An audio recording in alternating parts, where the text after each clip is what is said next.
Yeah, I mean, I'll go back to it. I think I alluded to it in different ways, but there's a podcast I was listening to where the podcaster said something that stuck with me and I've shared with my team. It's pessimists sound smart, optimists make money. Lawyers by training are pessimists. And yeah, we are smart. We find all the reasons to say no. We say, hey, if we do this, these are the bad things that can happen, blah, blah, blah. To be successful in-house, you have to be an optimist and you have to provide an answer that gives everyone here are all the bad things that can happen, but guess what? I figured out a path that we can kind of skirt this issue here. We can tailor it so we can mitigate this risk here, and this is the path to go.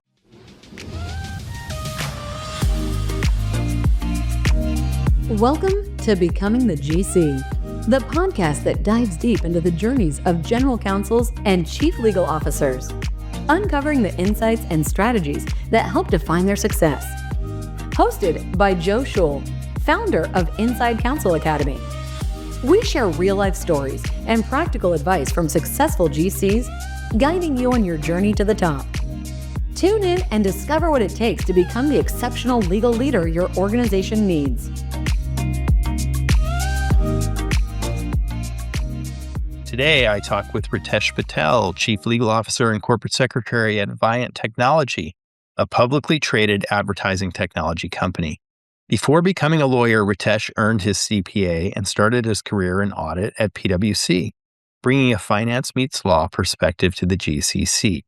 A graduate of UCLA School of Law and UCLA for undergrad, Ritesh has built his career across big law and high-growth tech companies, with in-house roles at Western Digital, Ixia, and the Trade Desk before joining Viant. Along the way, he's developed a reputation for turning complex legal and regulatory issues into clear, practical guidance that actually moves the business forward. In this conversation, we explore his path from accounting to law, how he made the jump from outside counsel to in-house, and ultimately to the GC chair, and the role that tools, data, and AI now play in running a modern legal department. We also dive into why pessimists may sound smart, but optimists make money, and what that mindset shift means for aspiring GCs. Without further ado, I bring you Ritesh Patel. Welcome, Ritesh. Yeah, thanks, Joe. Thanks for the invite. Yeah, it's great. It's great to see you. And what I like to do is sort of go back and hear about your background and journey to the seat that you're in now. But before we go back in time, I just want to ask you, what's your favorite thing about being a lawyer, or an in-house lawyer, or a lawyer generally? I think it's mostly on the in-house side. It's being part of the execution of the plan, right? Being there, spearheading and enabling the business to execute the plan they want to execute while also kind of calling out, okay, you're going to make this turn, here are the risks associated with that. If we want to make this turn, here are the risks associated with that. But being in the seat I'm in and being in the room when these decisions are made and the strategies kind of formalized, having that opportunity to really drive the business towards our end game or end goal, that's what drives me. That's what I love about my job and my current position. Love it. Great. So now let's go back in time. Yeah. 18-year-old Ritesh. Did you grow up in the LA area? I didn't. So if we're going to go way back, my parents immigrated to the LA area. My aunt lived in Corona, and so we landed there. And then we found a business in the Central Valley in Visalia. And so I grew up, which is south of Fresno. I don't know if you're familiar with Visalia or not, but gateway to Sequoia National Park Yeah. and near Yosemite. Very small town, but yeah, after high school there, everyone that lived in Visalia at the end of high school wanted to get out of Visalia. And so I ended up fortunate enough to get into undergrad at UCLA and ended up going there for my undergrad. Got Did you know you my wanted to be a lawyer at that I time? I didn't, Joe. I think at the time I didn't really know what I wanted to be. I started my journey freshman year pre-med. I think most Indian immigrants, their parents have, their set mind of what their kids are gonna do in America, and mine wanted me to be a doctor. And then I took my first biology class, and it wasn't very easy for me. And I was like, where you gravitate towards, and I have more success when I gravitate towards things that come easier to me. Yeah. And then if it's easier, you feel better doing it, and it just kind of this like the flywheel starts spinning. And then for me, it was accounting and business, and the sciences in general were strong, but not biology or biochem, and those things just like were not my thing. In accounting Um, then was your first job, right? yeah, After that? that's right. So, and then at the time, if you remember in the late 90s, right before the internet bust, we had a huge boom. And the accounting firms at the time, there were five, maybe six, they were consolidating. But my first offer was from Coopers and Lybrand. And when I joined, they had merged with Pricewaterhouse. So it was PwC at the time. And yeah, spent 2 years. Back then, you had to have 2 years of audit experience to get your CPA, and you had to pass the CPA licensing exams of Okay. four Yeah. parts.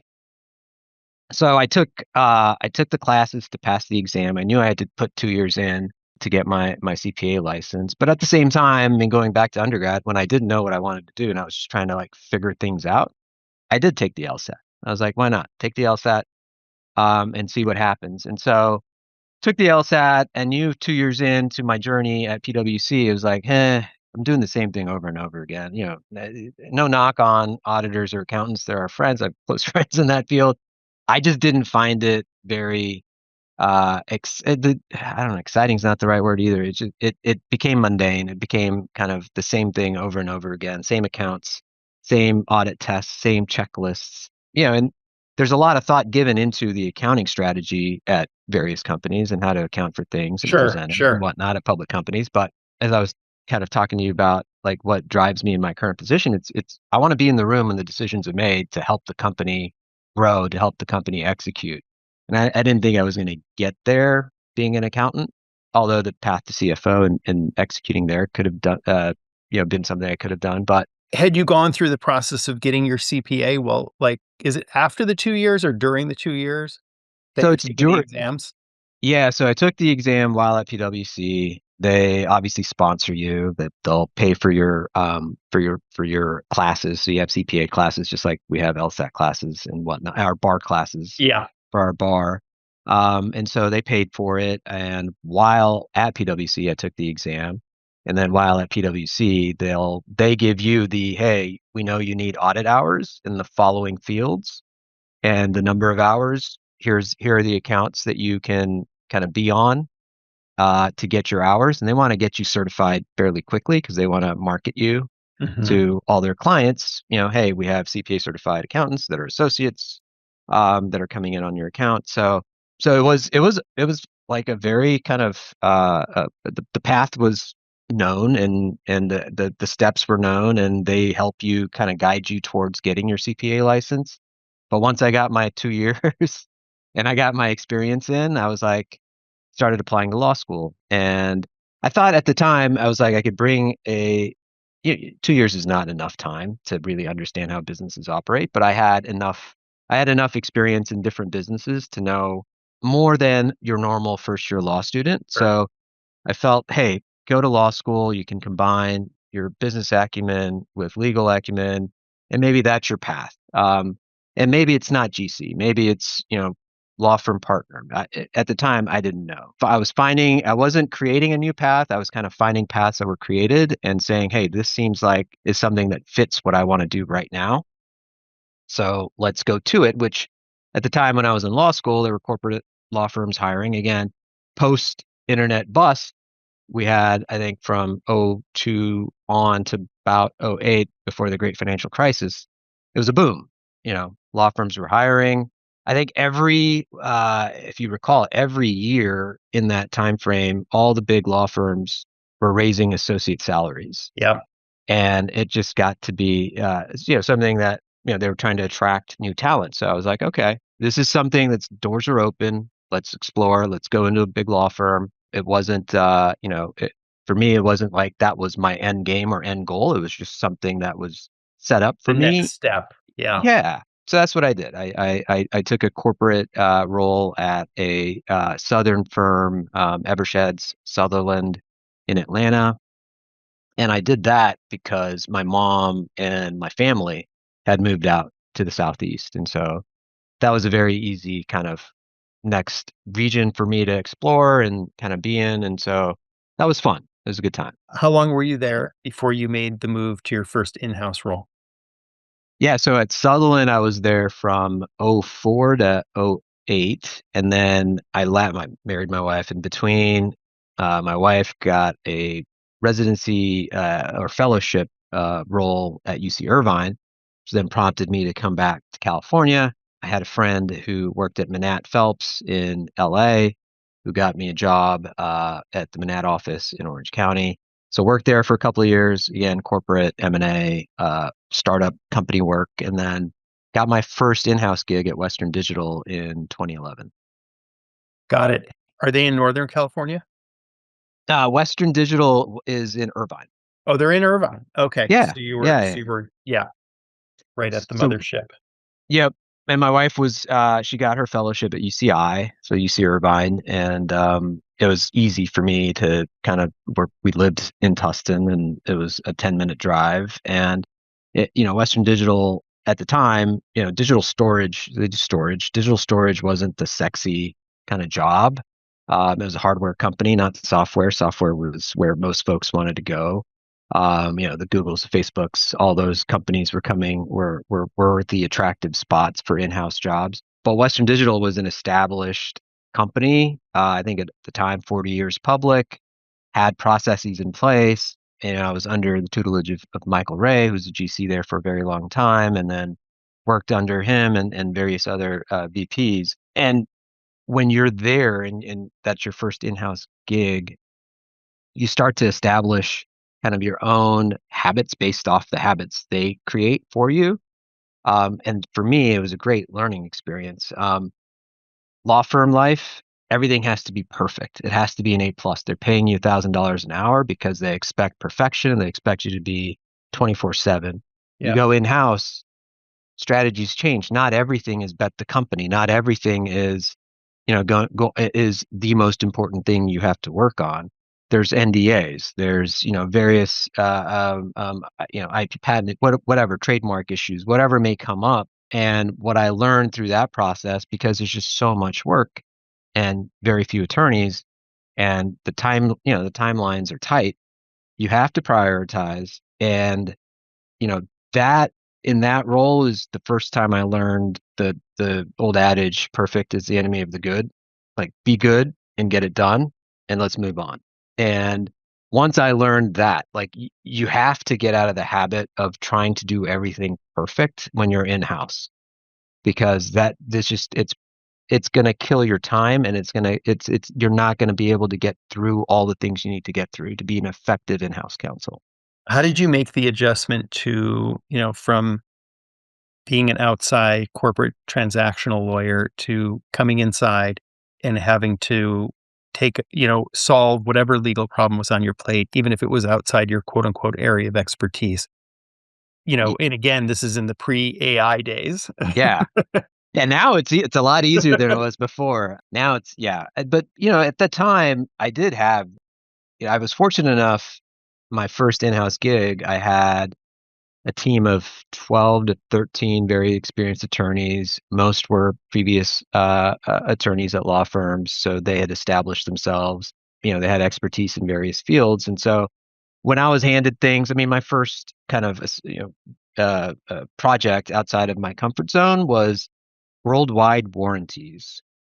I had no idea what a worldwide warranty is, and I had no idea what the compliance laws in Germany are with respect to providing a warranty. And then, the team wanted to provide extended warranties. All those things kind of come at you, and you have to figure out at the time. You start with Google. You kind of, get that initial set of information that you need. You may have law firm alerts that give you ideas. You may then get to, hey, these two lawyers seem to be experts in this field. You then ask, at the time it was my boss who's an AGC, hey, Kendra, I might need a little budget. This is a little bit out of my depth, but I think we need to, talk to these folks to get an idea of how this area of law works in this region so that we're advising the business accordingly. And that's kind of how I did it. You start with, second, back to law school, secondary sources and then primary sources. You start with Google. You find out all the information you possibly can. but you got to find the expert. You can't fake these. You can't fake the funk. Like I think it's a Shaq saying, you can't fake the funk on a nasty dunk. You can't fake it. You got to know your limits, and you got to know, hey, I'm out of my depth here, but be confident enough to know that I can solve this for you. Like to a client, it's like, don't worry about it. I got you. I'll solve it for you. And you have to then figure out how to get to that expert or how to get to whatever area that you want information on, and be confident in the information that you're digesting, and then distill it and provide the advice that you need to provide. Right on. And so then you move through several in-house roles. What would tell us about your path there and sort of what was causing you to go to each next opportunity? Yeah, so at WD, as I was saying, we had about 15 or so attorneys when I started. We had clear kind of lines in terms of, your mandate or remit in terms of what you're going to manage and handle. Public company, so you had SEC, Corp Gov, commercial, whatnot. And so at the time, I was like, you had very kind of young attorneys that were at the top layer, and I was below them. And hey, 5 years in, I always say, if you're not adding bullet points to your resume and you're just extending the timeline of what you're doing, you're not doing yourself any favors. And so about 5 years in, I was like, hey, I want to do more. I'm at a public company, but I used to advise when I was at a law firm on corporate securities matters, but I'm not going to get an opportunity to do it at Western Digital. Let me go to a smaller department where I am going to have those opportunities. And so I was fortunate enough to pick up the phone when a recruiter called. Cold call recruiter just called and said, "Hey, I have this great opportunity. It's in Southern California. It's at a company called Ixia, and it's led by a very dynamic general counsel, Matt Alexander, who I think you know, Joe. Sure. Yeah. Yeah. And so I was at the time, I was like, well, I'm pretty comfortable. Just had my third kid at the time, and I didn't really want to move. This job would require me to move to Agoura in the Agoura area, so up here. But then I got on the phone with Matt, and it's just very dynamic personality. And he said to me, "Hey, you gotta take the leap. Don't get too comfortable. And if you get comfortable, and again, same thing, right? You're not doing yourself any favors for your career." And so I took the leap. I met with Matt. He had me and my family drive up to have lunch with him and his wife and their kids, and just kind of I felt comfortable with him. I felt like, hey, this is a good mentor to have to help kind of build my skill sets as an in-house counsel to eventually, hopefully, at the time, is still hopeful to make that jump to general counsel. This is the wisest move I made. You know, at the time he hired me, I thought this was going to be a longer term deal, but little did I know, like a month and a half in, we were being we had offers to be acquired, and so just within a month or 2 months, we were going through and selling ourselves, and we sold Wow. ourselves. Yeah, And you relocated? I had relocated. And so Matt and I had some funny conversations about that. But Matt being who he is, he's like, "Hey man, don't worry. I've got you. I've got a few friends, who work in the area, and I know this company called The Trade Desk, which is in Ventura. It's a hot new company, internet ad tech space, public. You'd be perfect for them.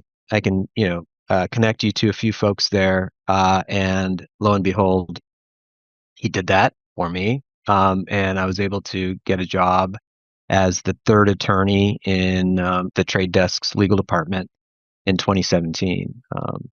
And so that was fun, right? You had at the time, $1 billion market cap company that was just on this trajectory. At the time, we didn't know the trajectory, but it took off. We started with three attorneys. I was managing most of the corporate securities and commercial, along with two other attorneys that the GC there, Vivian Yang, had hired.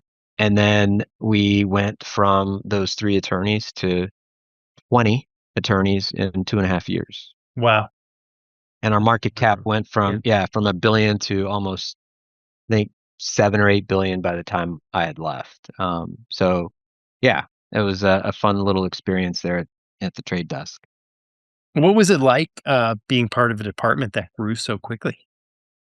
It was exciting, but the other thing was, and I tell this to the attorneys I hire, like we had to do all the work up front. Like being in a small department, having to do everything that comes in the door, whether it's NDAs, DocuSigns, whatever it was. There was no task too low or too.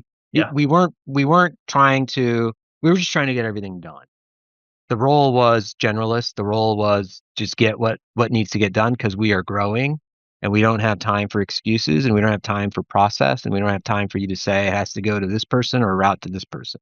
The job was get it done. And so that was fun, but it was also hard. All right. That was I think they say 996. I mean, we were working 997. It was around the clock because we were international. My remit grew to managing Asia and China and launching our product in China. And so calls at various hours of the day, 2 in the morning, 3 in the morning, didn't matter. You just had to Really? do it. Yeah. Yeah. Yeah, you had to do it. But I think it helped me in my role now because I feel like empathy is key. Like knowing what your team is doing and knowing what the task requires helps you be empathetic towards your team now. You know what they're going through because you've done it yourself. And so it helps as a leader, GC, it helps you kind of help them. Hey, I've been there. I get it. Let's work it out this way, or this is what I did way back when. But I'm with you. I've done it. I'll help you through it. It means more when you've actually been there and done it, For sure. than if you're just guessing as to what they're trying to do. Yeah. So when you do that, when you kind of anticipate, how often are you accurate? Like generations are different, things have Yeah. changed. Like, I mean, yeah, not as accurate, but I think ultimately they just appreciate the fact that you acknowledge that yeah, their job is difficult, or you acknowledge that there are difficult personalities involved in what they have to kind of do. If it's somebody they're dealing with in sales or somebody they're dealing with that may not, be appreciative of legal services in general. I've seen it all. I've yeah, of heard all the course. Right. complaints. Yeah. And so, yeah, it's a lot easier for you to create that rapport and relationship and get the loyalty back, What are some right? things you've learned along the way in dealing with, I'll say difficult clients? The biggest thing, and this may lead into our conversation on legal tools, is always have receipts. I think the conventional wisdom is everything stops with legal, or legal, is the cause of delay. And through kind of getting at the time we used Jira, but there are a lot of legal tools out there that help you matter manage, that help you create SLAs, and that help you track where matters are, whether it's a contract or a question. You've assigned it to an internal attorney. That internal attorney has then answered the question or provided feedback, and if it's stuck, whether it's stuck with a internal business person, or it's stuck with a counterparty. And you can then you're not creating a narrative in just talking. You have data and you have receipts. Right. You can say, hey, sales leader, here's what's happening with your team. Here are the offices, or here are the folks that if you're saying, these things aren't getting done, here's how I and my legal ops person have kind of figured out where maybe the bottleneck exists or why it exists. And once I've learned in my current job, I send quarterly reports out to the entire management team. And I say, here's all the work that we're doing. Here's the SLAs for the work, for the different type of work, whether NDA, MSA, procurement. And here's kind of the trajectory of the SLA, where it's gone and why. Um, SLA is an acronym for service levels. So how quickly you're turning service things level around. agreement. Right. Yeah. Okay. Right. And so we have an internal kind of, hey, I tell our sales leaders, you guys take top priority, right? You are the driver of the business and the growth of our company.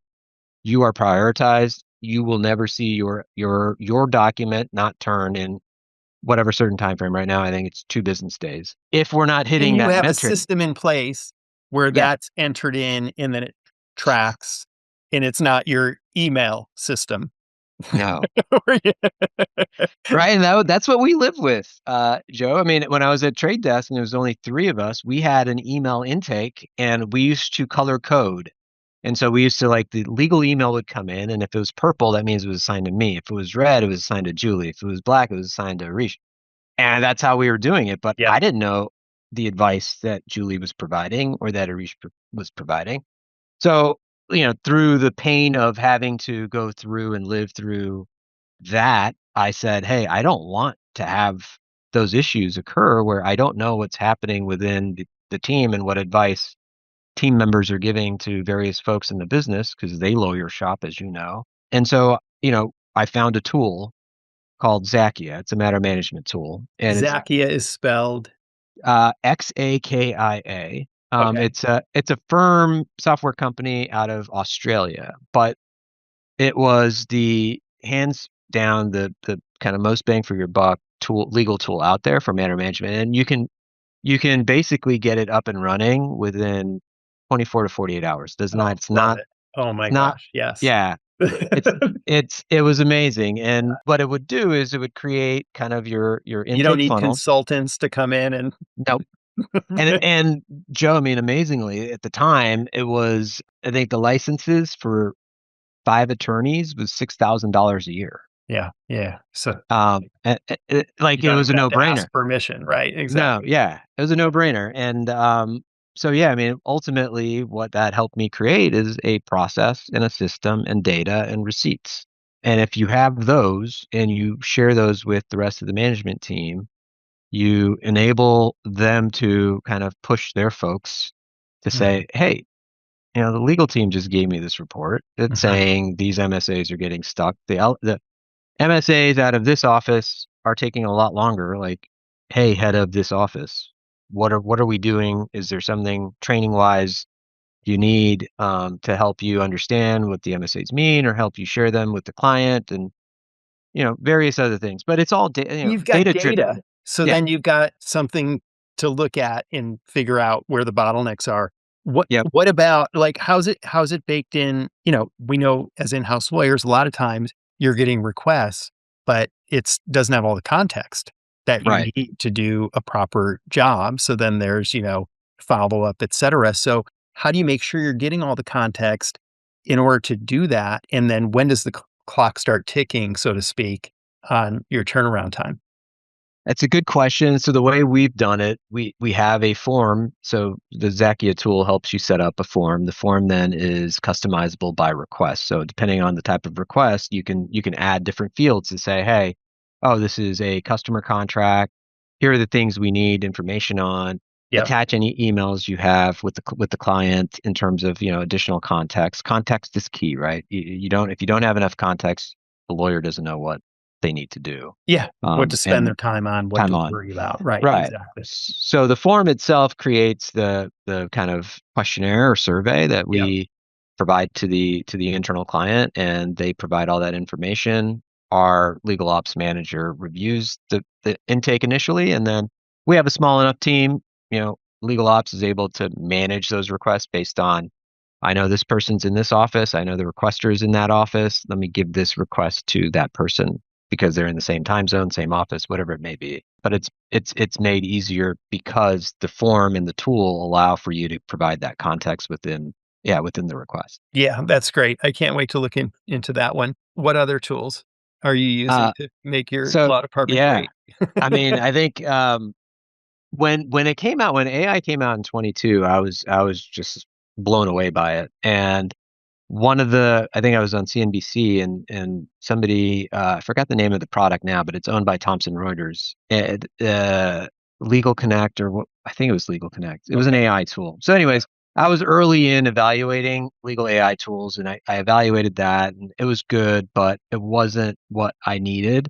And so then we started using enterprise licenses for chat and for Gemini, but just this year or last year, I don't know how I got connected with GC.ai, but Yeah. somebody in my network had Yeah. talked to me about leveraging GC.ai. So it's like Harvey, but it's not as expensive.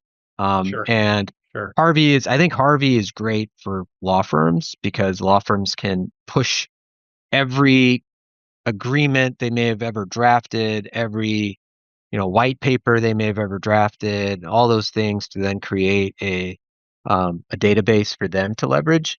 With GCAI, it's very customizable to your business, and I think it's great for in-house attorneys because it allows you to initially provide the context up front.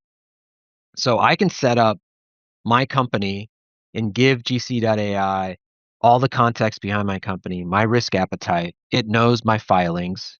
It knows and scraped my website. It has an understanding of my business.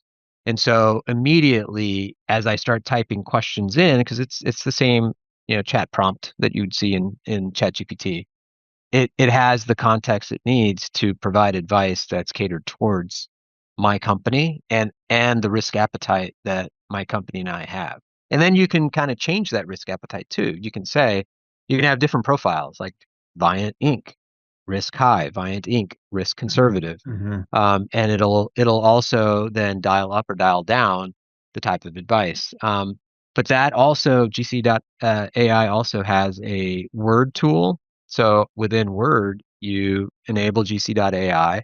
As you're reviewing the document, GC.ai has a side panel. You can type in GC.ai, can you find all provisions where Viant has obligations in this agreement? Boom. It'll give you bullet point list. Here are all your obligations.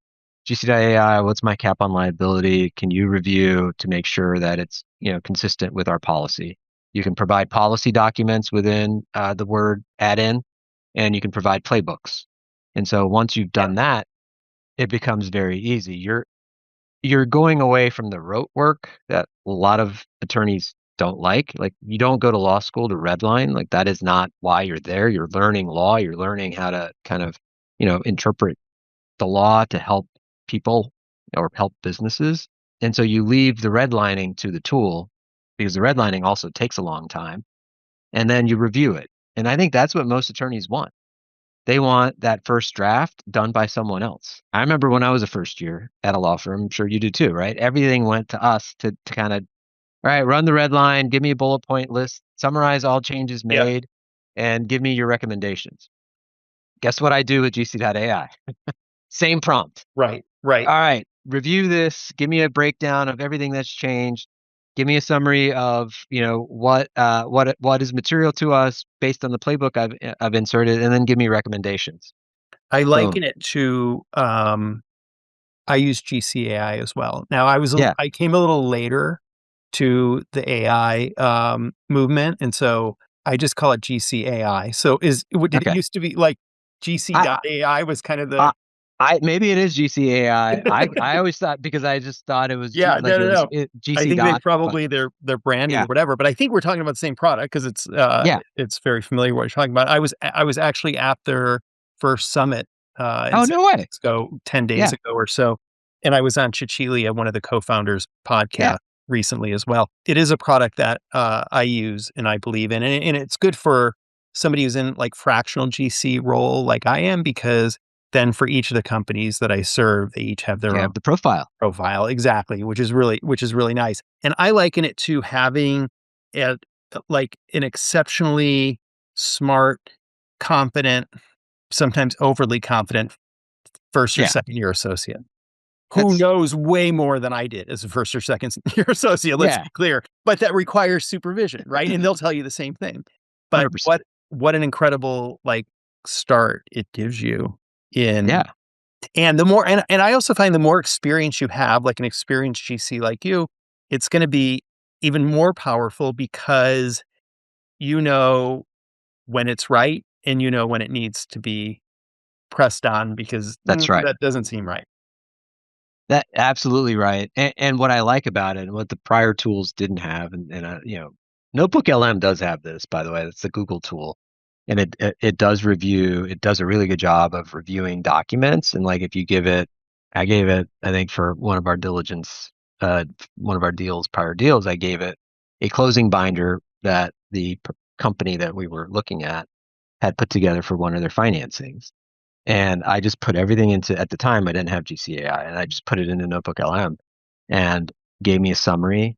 And then it had footnotes so that I could kind of, as you said, trust but verify. So you're like, okay, is it getting it right? Did I miss something here? And, I think at the time I was just like, what are the voting requirements required for us to get this type of deal done? And I gave it context and the deal terms and whatnot. And it went through very quickly, gave me bullet point list of things, but then it gave me the footnote so I can scroll over it and then I can go to the document and verify. GCAI does the same thing, as you know. And the footnote is one of the key things for lawyers. It is the trust but verify aspect of it. Like, it's saving you a ton of time, and it's giving you the kind of the support that you need to say, oh yeah, okay, I see where it read this provision and provided this advice based on that provision. And that's great. Yeah, exactly. In-house lawyers are uptaking AI tools, I think, at a faster rate. And there are Yeah. incentives for doing so that don't exist at the law firm, right? Like you mentioned at the beginning, long before in any in-house role, you've got more to do in the time that you have to do it, right? Yep. So efficiency is key. Law firm with hourly billing, that's not always the case. Yeah. So it's going to be interesting to see how things play out. I sit like a little bit at the intersection because I'm an outside lawyer who serves as an inside lawyer, right, at the companies Sure. that I support. And most, but not all, of our work is fixed fee, but we do have hourly work as well. But even on the hourly work, it's a competitive advantage to do it faster. It is faster using the tools, but it's not as fast as it could be. Right. It's going to be faster and it's going to be higher quality. Like, because I'm going to look at those footnotes and make sure that Yeah. it's accurate. It's going to lead me, I'm just going to know more. I'm going to be able to bring more to the client, and I'm going to have time to do that because it's making me way more efficient on the stuff that used to take a lot of time, like marking up a document, redlining. And which was, I mean, as we know, that's not strategic. It's not, you're not thinking when you're doing it. It's all administrative. You're marking a document. Right. You're, Exactly. you're Exactly. putting comments in terms of the rationale as to why you made a change. Things like that are very easy for these AI tools You to know do what and tool does do a it. great job at giving Which the one? rationale is Spellbook. I haven't used that. Like, yeah, Okay. they do. I mean, it's especially good at red lines, and it'll give you a comment that's very, very persuasive to the other Yeah. side or whatever. It's not, or to business people who otherwise wouldn't necessarily read through the red line, but can read what you're proposing and why you're proposing it. So anyway, yeah, there's a lot of good stuff out there, and obviously it's a dynamic area, so it's only going to get Well, better. yeah. I mean, you saw, I think it was Tuesday, Claude came out with their free legal plugin legal tool. It's kind Oh, of well, I'm nodding as if I know that, but I didn't know that, so I'll have to oh, check that okay. out. Yeah. Well, if you've seen kind of the market and the market reaction to a lot of SaaS companies and kind of the drawdown of their market caps, it's caused by, or was caused by, Claude announcing this freeware. And I think Interesting. Yeah. folks are realizing that AI is like for non-critical software tools that they're licensing, most of these companies are licensing. The AI is the free AIs, or the AI companies that are out there right now are virtually are creating the same tools, and they're going to be either free or half the cost or a fraction of the cost. So Yeah. So, I mean, for anybody who's listening who's, not sort of taken the leap, like I'd highly encourage it. I think it's gonna be, it's not really an option. It's more like how are you gonna use it to your advantage? yep. I asked you at the beginning, like, what's your favorite thing about being a lawyer, and you gave a great answer. I'm gonna ask if you could get rid of one aspect of your job, what would it Hmm. be? If I could get rid of one aspect, honestly, I think for me we're service providers, right? And so we have to do everything with a smile, and kind of the the relationships that you have to build. It's kind of, if there's mutual respect, it's great. When there's not, it creates a lot of difficulty and frustration, especially for my team. I'm at a level where, hopefully everyone is respectful and treating you in a respectful manner and respects your time. But for my team, it's kind of, they go through it and Yeah. I hear it. And that is one of the worst parts about being in-house counsel, is just you are legal in general gets blamed for everything. Hmm. And I wish that wasn't the case. Yeah.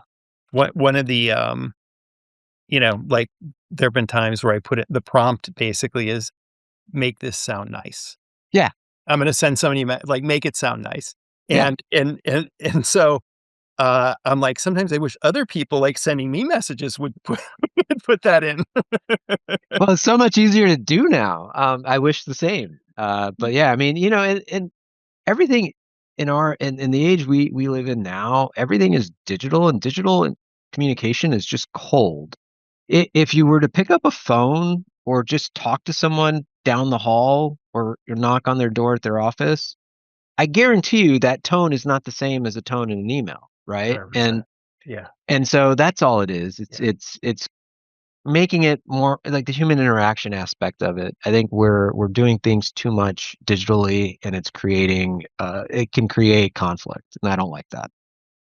Yeah, totally agree. Totally agree. Okay, so we've talked about sort of where the profession is now, et cetera, in your path.